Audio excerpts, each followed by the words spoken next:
دیکھیے وزیر اعلیٰ خیبر پختونخوا علی امین خان گنڈاپور کی گزشتہ ہفتے کی مصروفیات۔ وزیر اعلیٰ خیبر پختونخوا علی امین خان گنڈاپور نے اپنے ویڈیو بیان میں کہا ہے کہ حالیہ بارشوں اور کلاؤڈ برسٹ سے صوبے میں 406 افراد جاں بحق، 245 زخمی اور ہزاروں مکانات، دکانیں، سڑکیں اور پل متاثر ہوئے۔ تاہم ریسکیو اداروں اور ضلعی انتظامیہ کی بروقت کارروائی سے 5000 سے زائد افراد کو محفوظ مقامات پر منتقل کیا گیا۔ متاثرہ علاقوں میں فوری ریلیف کے طور پر امدادی سامان، طبی سہولیات اور کھانا فراہم کیا گیا۔ گھروں، دکانوں، فصلوں اور مال مویشیوں کے نقصانات پر بڑھائے گئے معاوضوں کی شفاف ادائیگی کے لیے ڈیجیٹل نظام رائج کیا گیا۔ اربوں روپے متاثرین میں تقسیم کیے جا چکے ہیں اور وزیر اعلیٰ نے عزم دہرایا کہ متاثرین کی مکمل بحالی اور نقصانات کے 100% ازالے تک چین سے نہیں بیٹھیں گے۔ وزیر اعلیٰ خیبر پختونخوا علی امین خان گنڈاپور کی زیر صدارت ترجیحی ترقیاتی منصوبوں سے متعلق اجلاس وزیر اعلیٰ ہاؤس پشاور میں منعقد ہوا، جس میں صحت، تعلیم، آبنوشی، مواصلات، آبپاشی، ریلیف اور دیگر شعبہ جات کے رواں مالی سال کے دوران مکمل کرنے کے لیے پبلک سروس ڈیلیوری کے اہم منصوبوں کی نشاندہی کی گئی، جبکہ صوبائی کابینہ نے ان ترجیحی اور تکمیل کے قریب منصوبوں کی جلد تکمیل کے لیے اضافی 20 ارب روپے مختص کیے ہیں۔ وزیر اعلیٰ نے اجلاس سے خطاب کرتے ہوئے کہا ہے کہ ترجیحی ترقیاتی منصوبوں کے لیے اضافی فنڈز مختص کرنے کا مقصد ان کو جلد مکمل کر کے فعال بنانا ہے۔ یہ عوامی خدمات کی فراہمی کے فوری نوعیت کے منصوبے ہیں اور ان کی بروقت تکمیل اہم ترجیح ہے تاکہ لوگوں کو سروس ڈیلیوری بلا تاخیر شروع ہو۔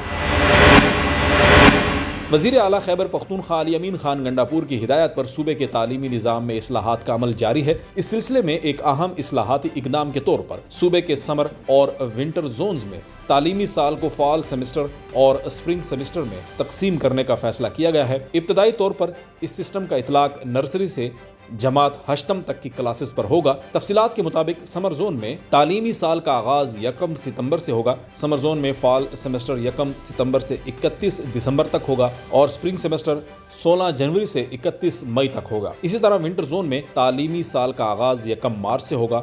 ونٹر زون میں اسپرنگ سیمسٹر 1 مارچ سے 30 جون تک ہوگا، جبکہ فال سیمسٹر 1 اگست سے 22 دسمبر تک ہوگا۔ ہر سیمسٹر کے الگ الگ امتحانات ہوں گے اور حتمی نتائج کی تیاری میں دونوں سیمسٹر کے امتحانات کو برابر کی اہمیت دی جائے گی۔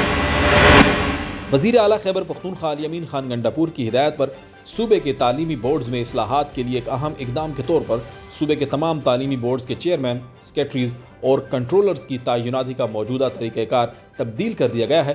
بحیثیت کنٹرولنگ اتھارٹی وزیر اعلیٰ نے ان عہدوں پر تعیناتی کے لیے نئے طریقہ کار کی منظوری دے دی ہے۔ اب ان عہدوں پر براہ راست تعیناتی کی بجائے ان آسامیوں کو مشتہر کیا جائے گا اور ان پر مسابقتی عمل کے ذریعے میرٹ کی بنیاد پر تعیناتیاں ہوں گی۔ امیدوار ان آسامیوں پر تعیناتی کے لیے باقاعدہ درخواستیں جمع کریں گے۔ وزیر اعلیٰ خیبر پختونخوا علی امین خان گنڈاپور سے متحدہ علماء بورڈ کے وفد نے وزیر اعلیٰ سیکریٹریٹ میں ملاقات کی، جس میں مدارس اور مدارس میں زیر تعلیم طلباء کی فلاح و بہبود کے لیے اقدامات پر تبادلہ خیال کیا گیا۔ صوبائی وزیر برائے اوقاف و مذہبی امور عدنان قادری اور محکمہ اوقاف کے حکام بھی ملاقات میں شریک ہوئے۔ وزیر اعلیٰ نے ائمہ کرام کے لیے اعزازیے کی رقم 10,000 روپے سے بڑھا کر 15,000 روپے کرنے کا اعلان کیا ہے اور کہا ہے کہ اعزازیے کے پروگرام میں مزید رجسٹرڈ ائمہ کرام کو بھی شامل کیا جائے۔ وزیر اعلیٰ خیبر پختونخوا علی امین خان گنڈاپور کی زیر صدارت ویڈیو لنک اجلاس منعقد ہوا، جس میں سیلاب متاثرین کو معاوضوں کی ادائیگیوں پر اب تک کی پیش رفت کا ضلع وار جائزہ لیا گیا۔ وزیر اعلیٰ نے متعلقہ حکام کو سیلاب متاثرین کے ہر قسم کے معاوضوں کی ادائیگیوں کے لیے 6 دنوں کی ڈیڈ لائن مقرر کی ہے اور کہا ہے کہ متاثرین کو معاوضوں کی ادائیگیوں پر کام کی رفتار کو مزید تیز کیا جائے اور آنے والے اتوار تک متاثرین کو ہر قسم کے معاوضوں کی ادائیگیوں کو یقینی بنایا جائے۔ وزیر اعلیٰ خیبر پختونخوا علی امین خان گنڈاپور کی زیر صدارت ضم اضلاع کے تیز رفتار ترقیاتی پروگرام AIP کے لیے قائم جوائنٹ اسٹیئرنگ کمیٹی کا پہلا اجلاس اسلام آباد میں منعقد ہوا۔ وفاقی وزراء احسن اقبال اور انجینئر امیر مقام کے علاوہ وزیر اعظم کے معاون خصوصی مبارک زیب، وزیر اعلیٰ خیبر پختونخوا کے مشیر برائے خزانہ Muzammil Aslam, additional chief secretary منصوبہ بندی پختونخوا 11 کور کے نمائندوں اور متعلقہ وفاقی اور صوبائی حکام بھی اجلاس میں شریک ہوئے۔ اجلاس میں ضم اضلاع کے تیز رفتار ترقیاتی پروگرام کے تحت ترقیاتی منصوبوں سے متعلق امور پر تفصیلی گفتگو کی گئی۔ اس موقع پر متعلقہ حکام کی طرف سے ضم اضلاع میں ترقیاتی منصوبوں سے متعلق مختلف معاملات خصوصاً فنڈز کی صورتحال پر بریفنگ دی گئی۔